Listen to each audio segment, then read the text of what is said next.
ሰበር መረጃን እነሆኝ። አሜሪካ በኢራን ሶስተኛ ዙር ጥቃት ስትፈጽም ኢራን የአጸፋ እርምጃ መውሰዷን አስታውቃለች። ሐምሌ 5 ቀን 2018 ዓ.ም አሜሪካ ዛሬ ሌሊት በኢራን ላይ ሶስተኛ ዙር ጥቃት ስትፈጽም ቴህራን በምላሹ በቀጠናው የሚገኙ የአሜሪካ የጦር ስፍራዎችን ኢላማ ማድረጓን አስታውቃለች። የአሜሪካ ጦር ማዕከላዊ እዝ ሴፍኮም ኢራን በሆርሙዝ ሰርጥ በማለፍ ላይ በነበረው የቆጵሮስ የዕቃ ጫኝ መርከብ ላይ ጥቃት ፈጽማለች ሲል ወንጅላለች። ማዕከላዊ እዙ ባወጣው መግለጫ በጥቃቱ የመርከቡ አካል መቃጠሉንና የመርከቡ ሲቪል ሰራተኛ መሰወሩን ይህንን ጠቅሷል። በዚህም ጉዞውን መቀጠል እንዳልቻለም አመልክቷል። የአሜሪካ ጦር ጥቃቱን ተከትሎ በወሰደው ሶስተኛ ዙር ወታደራዊ እርምጃ የኢራን ሚሳኤል የባህራን ኃይልና የድሮን ጣቢያዎችን ጨምሮ 140 ኢላማዎችን መምታቱን አስታውቋል። ኢራን በምላሹ የኳታር የኤል ኡዳይድ የአየር ኃይል ጣቢያን ጨምሮ በባህሬን፣ ኩዌትና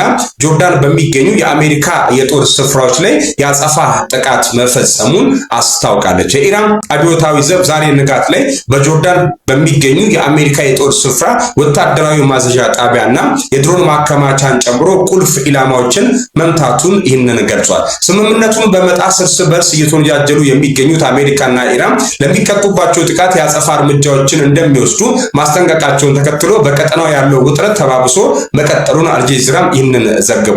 ቤቱን ፎሎ፣ ቪዲዮ ላይክ፣ ሼር። በ23ኛው የዓለም ዋንጫ የሩብ ፍጻሜ ጨዋታ እንግሊዝ ኖርዌይን 2-1 በማሸነፍ ለግማሽ ፍጻሜ ደርሳለች። ከሌሊት 6 ሰዓት የተጀመረው የሁለቱ ብሔራዊ ቡድን ጨዋታ በመደበኛ ሰዓት 1-1 በሆነ ውጤት የተጠናቀቀ ሲሆን አንድሬስ ሹልድሪፕ ኖርዌይን ቀዳሚ ያደረገችውን ግብ በ36ኛ ደቂቃ ላይ ሲያስቆጥር ጁዲ ቤሊንጋም እንግሊዝን በ45 ሁለተኛ ደቂቃ ተጨማሪ ደቂቃ ላይ አቻ የሚያደርገውን ጎል አግብቷል። መደበኛ ሰዓቱ ባቻ ውጤት መጠናቀቁን ተከትሎ ወደ ተጨማሪ 30 ደቂቃ ያመሩ ሲሆን ጁዲ ቤሊንጋም እንግሊዝን አሸናፊ ያደረገችውን ግብ 93ኛ ደቂቃ ላይ አስቆጥሯል። ጁዲ ቤሊንጋም በዓለም ዋንጫው ማለት ነው እስካሁን ባደረጋቸው 6 የዓለም ዋንጫ ጨዋታዎች 6 ግቦችን ሲያስቆጥር 1 አሲስት ለጎል 1 ኳስ አመቻችቶ አቀብሏል። ቤቱን ፎሎ አድርጉ፣ ቪዲዮ ላይክ፣ ሼር ይደረግ።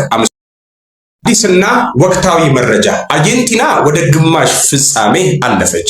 በ23ኛው የዓለም ዋንጫ ካንሳስ ላይ በተካሄደው የሩብ ፍጻሜ ጨዋታ አርጀንቲና ስዊዘርላንድን 3-1 አሸነፈቻት። በአርጀንቲና በ10ኛ ደቂቃ ላይ ማለት ነው የአሌክሲስ ማካሊስተር ግብ መሪ ብትሆንም አርጀንቲና 67ኛ ደቂቃ ላይ ግን ዳን ኒዶዬ ያስቆጠራት ግብ ስዊዘርላንድን አቻ አድርጋታለች። አሸናፊውን ለመለየት በተጨመረበት 30 ደቂቃ ዩሊያን አልቫሬዝ እና ማርቲኔዝ ያስቆጠራቸው ግቦች አርጀንቲና 3-1 አሸናፊ አድርገው ወደ ግማሽ ፍጻሜ አሸጋግሯል። ስዊዘርላንድ 2 ቢጫ ካርድ የተመለከተው ኢምቦሎን 76ኛ ደቂቃ ላይ በመውጣት ጨዋታውን በ10 ተጫዋቾች ለማጠናቀቅ ተገዷል። እንግዲህ የአርጀንቲና ቀጣይ ጨዋታ ከእንግሊዝ ጋር ይሆናል።